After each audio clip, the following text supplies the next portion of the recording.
multiplication, estimation,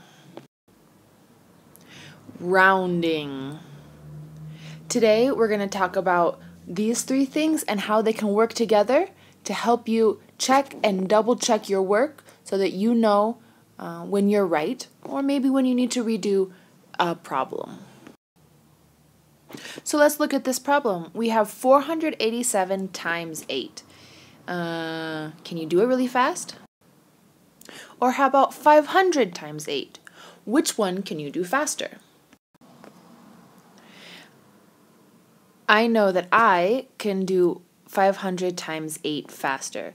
I know in my head that 5 times 8 is 40, and then I add the 2 zeros. And it's really simple. I can do 500 times 8 mentally. But this one over here, it's not so easy. So I might make a mistake. And that's why estimation can help us with multiplication. Let's see how.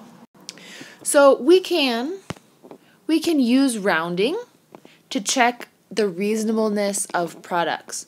Remember that a product is the answer to multiplication. And we can also remember that reasonableness means, does it make sense? So how can we use rounding to check reasonableness of products? Number one, we need to read the problem first. After we read the problem, we need to understand the problem. Find out what the problem is asking. And number three, estimate the answer by rounding. Number four, find the exact answer. And then ask ourselves, is it reasonable? And if it is reasonable, great, we're probably right. If it's not reasonable, we might have made a mistake and we need to go back and fix any problems. Let's look at this rounding mountain just again really quickly. Remember that we can use this to remember the rule that if a number is less than 5, 1, 2, 3, 4, then the number we're rounding to stays the same. If a number is 5 or greater, then we add 1. We add 1 if it's 5 or greater, right?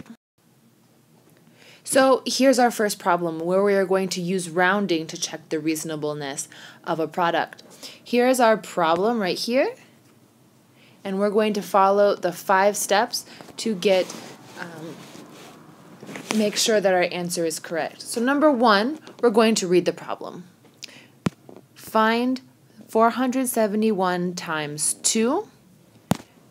Number two, we're going to understand the problem. And we know that the problem is asking us to multiply. All right. Number three, we're going to estimate the answer by rounding. So here, the 4 is circled because that's what we're going to round to. We're going to round to the hundredths place. Then we're going to move next door. The 7 is larger than 5, so that means we're going to cross out this 4 and add 1. So this rounds to 500. And then we'll do the multiplication. 500 times 2.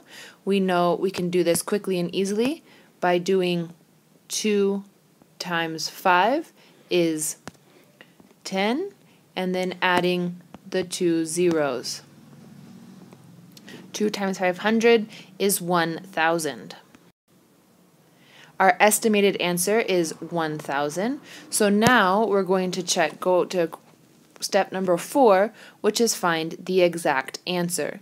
Remember, our problem was 471 times 2, so we're going to find that exact answer. We know that 2 times 1 is 2, 2 times 7 is 14. We're going to carry the 1, and 2 times 4 is 8, plus 1 is 9. So we have 942, and then we'll move on. So the answer is 942. And we'll move on to step 5. Is it reasonable? Is 1,000 close to 492? I would say yes. I am pretty sure I didn't make any mistakes, and I can make sure that that is reasonable. That makes sense that that could be the answer. So this is the next problem. Let's go. Why don't you go ahead and do it with me? Okay. So what is step 1?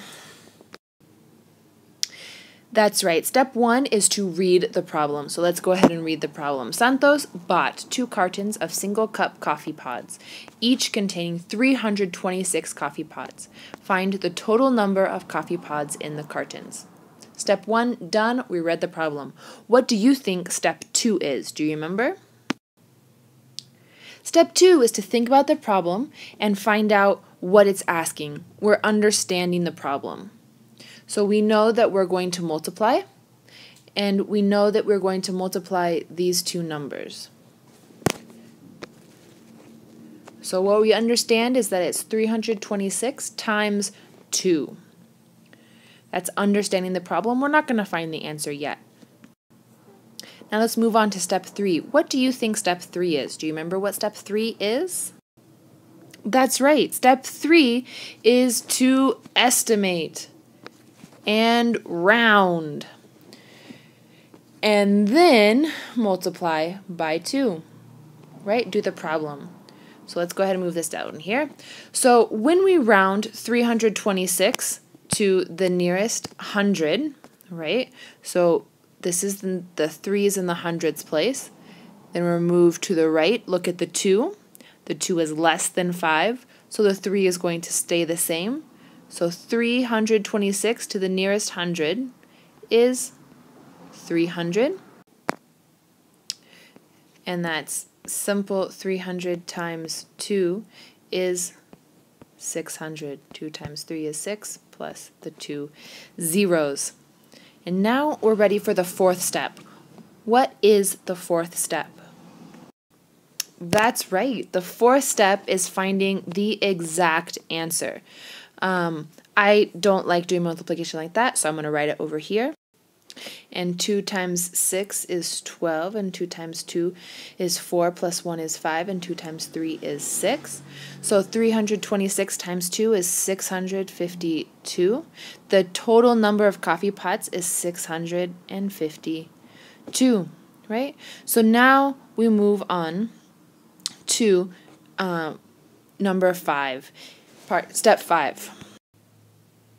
Is it reasonable? The estimation was 600, and the real number was 652.